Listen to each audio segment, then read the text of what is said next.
आज main program में हमारा फोकस रहेगा जो ऑडियो लीक्स हुई प्राइम मिनिस्टर हाउस मुमकिना तौर पर या कहीं और जहां पे भी मीटिंग हो रही थी शहबाज शरीफ की या दीगर वज़रा के उस हवाले से। लेकिन प्रोग्राम के आगाज़ में एक जो बड़ी डेवलपमेंट है वो है फाइनेंस मिनिस्टर की तब्दीली।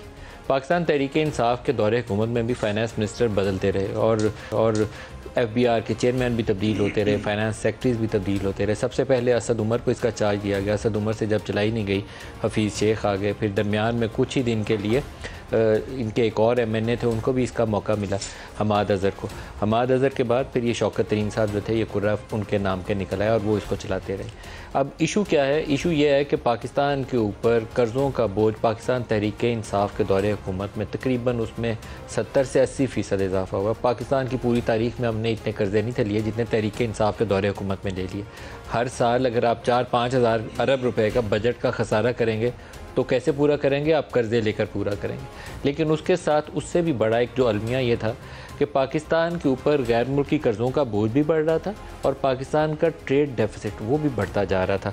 जो आखिरी साल 30 जून को ख़त्म हुआ, इसमें हमें कोई 50 अरब डॉलर का तजारती खसारा हुआ। हमने कोई 30 अरब डॉलर की बरामदात की हैं और 50 अरब डॉलर की इम्पोर्ट्स की हैं।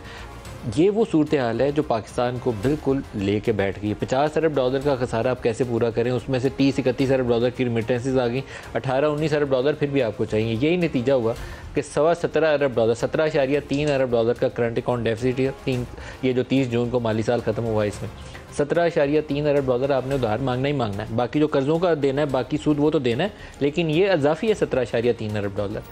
उस सूरत हाल से निपटने के लिए आपके ऊपर आता है दबाव और आप कर्ज़ा लेने पहुंच जाते हैं IMF और वर्ल्ड बैंक के पास और आपका रुपया गिरना शुरू हो जाता है। अभी भी वही सूरत हाल है। 189 पे जिस दिन नो कॉन्फिडेंस मोशन हुई 189 पे रुपया उस वक्त क्लोज़ हुआ था।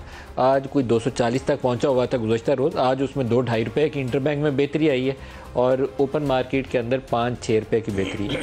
इसहाक डार जो नए फाइनेंस मिनिस्टर होंगे वो एक उनकी वजह शोहरत है। 2 मौके के ऊपर, एक जब 98 के न्यूक्लियर टेस्ट हुए थे तो रुपये को अच्छा मजबूत करने में उन्होंने बड़ा मौसर किरदार अदा किया था, और दूसरा उनका 4 साल दौर है 13 से लेकर 17 तक, जब तक वो यहाँ से पाकिस्तान से बाहर नहीं चले गए। उस दौरान में रुपये को तकरीबन उन्होंने 104 के करीब स्टेबल रखा। क्या अब वो ये काम कर सकते हैं? ये इसके ऊपर बहुत बड़ा सवालिया निशान है। जब आपके पास हों 25-30 अरब डॉलर, 50 अरब डॉलर के फॉरेन एक्सचेंज रिजर्व्स, तो फिर तो आप मार्केट के अंदर इंटरवेंशन कर सकते हैं, या आपके पास कुछ CPEC की तरह की इन्वेस्टमेंट आ रही हो फिर भी आप कर सकते हैं। लेकिन अगर ये दोनों चीज़ें ना हो और आपको 1 अरब डॉलर की IMF की किस्त लेने के लिए नाक से लकीरें रगड़नी पड़ती हों तो फिर आपके पास प्ले अराउंड के लिए रूम बहुत कम बचता है। अब वो कुछ चीज़ें वो कर लेंगे, लाइक वो एडमिनिस्ट्रेटिव मेजर्स बड़े तगड़े ले सकते हैं। वो मनी चेंजर्स जो थोड़ा बहुत भी हैंकी पैंकी करेगा, या जो प्राइवेट कमर्शियल बैंक के ट्रेजरी पे बैठे हुए, फॉरेन एक्सचेंज ट्रेजरी के ऊपर बैठे हुए लोग LCs इंटरबैंक से 10-10 रुपये ऊपर खोलने की कोशिश करेंगे, उसके ऊपर वो चेक रखेंगे। वो FIA भी इस्तेमाल कर लेंगे, किसी IB को भी इस्तेमाल कर लेंगे, किसी इदारे की मदद भी ले लेंगे, ये सारे काम वो कर लेंगे। लेकिन जब तक वो इंश्योर नहीं करेंगे कि पाकिस्तान की फॉरेन एक्सचेंज अर्निंग कैपेसिटी जो है वो बढ़ जाए, यहाँ इन्वेस्टमेंट आनी शुरू हो जाए, प्राइवेटाइजेशन का प्रोसेस चल पड़े, बरामदात के ज़रिए पैसा ज़्यादा आ जाए, या रिमिटेंसेज में एक सस्टेनेबल ग्रोथ आती रहे, उसके अलावा कोई तरीका नहीं है पाकिस्तान के रुपये को मजबूत करने का। हमारे नेबरिंग कंट्री इंडिया के अंदर पिछले 12 माह में, ये लेटेस्ट एस्टिमेट्स हैं, पिछले 12 माह के अंदर इंडिया ने 100 अरब डॉलर, एग्जैक्टली 100 अरब डॉलर अपने फॉरेन एक्सचेंज रिजर्व में कट लिया, नुकसान उठाया। किस लिए? रुपए को डिफेंड करते हुए और करंट अकाउंट जो खसारा है उसको पूरा करते हुए। 100 अरब डॉलर, हमारी 1/3 ऑफ इकॉनमी बन जाती है 100 अरब डॉलर। तो रुपया उनका रिकॉर्ड लो पे 81 से ऊपर चला गया है, रिकॉर्ड लो है। कोई ज़माना होता था पाकिस्तानी रुपया इंडियन रुपये से मजबूत होता था, अब उनका रुपया 81 पे, हमारा 240 पे है। तो 3 से ज़रब दे लेना, तो फिर ये सूरत हाल है। एम्बैरसिंग है पाकिस्तान की इकॉनमी के साथ। पिछले 30 सालों में मनमोहन सिंह ने 30 साल पहले इंडिया की इकॉनमी का चार्ज संभाला था, तो वो उसको मजबूत करके यहाँ तक ले आए। हमारी जो मजबूत इकॉनमी थी हम उसका बेड़ा गर्क करके यहाँ पर ले आए। 81 में पाकिस्तानी रुपया, 91 में पाकिस्तानी रुपया इंडियन रुपये से मजबूत था। उनका 1 रुपया हमारे 92 पैसे या 90 पैसे में आ जाया करता था। लाहौर पान मार्केट से कोई इंडिया के विजिट पे जाता था ना, तो पान मार्केट से पान छालियाँ स्मगल होती थी, तो मिलता था वापसी पे वो बेचा भी नहीं था जाता, कोई ख़रीदता नहीं था, इतनी उसकी बेवकूफ़ी थी।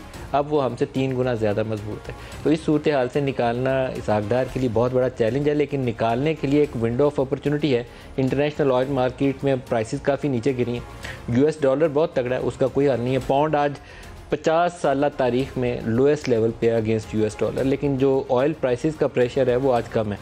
126 से नीचे होके 83 से 85 के दरमियान इस वक्त घूम रही हैं इंटरनेशनल जो ब्रेंट की प्राइस है, ब्रेंट क्रूड की। ये एक अच्छी खुशाइंद बात है जिससे हो सकता है कि 1 तारीख को एक ऐसी अपॉर्चुनिटी हमारे पास हो कि ऑयल प्राइसेस को हम नीचे ला सकें, जिससे थोड़ा बहुत लोगों को एक सहूलत का हम तासुर दे सकें कि आपकी कीमतें थोड़ी सी हम कम कर रहे हैं। इसके अलावा मुझे कोई बहुत बड़ा मैजिक होता नज़र नहीं आता, लेकिन एक मजबूत फाइनेंस मिनिस्टर अगर अच्छे तरीके से बेसिक स्ट्रक्चरल रिफॉर्म्स को लेकर आगे चल सकता हो तो फिर यकीनन बेहतरी की गुंजाइश और उम्मीद पैदा की जा सकती है। मेन टॉपिक की तरफ आते हैं, ऑडियो लीक्स।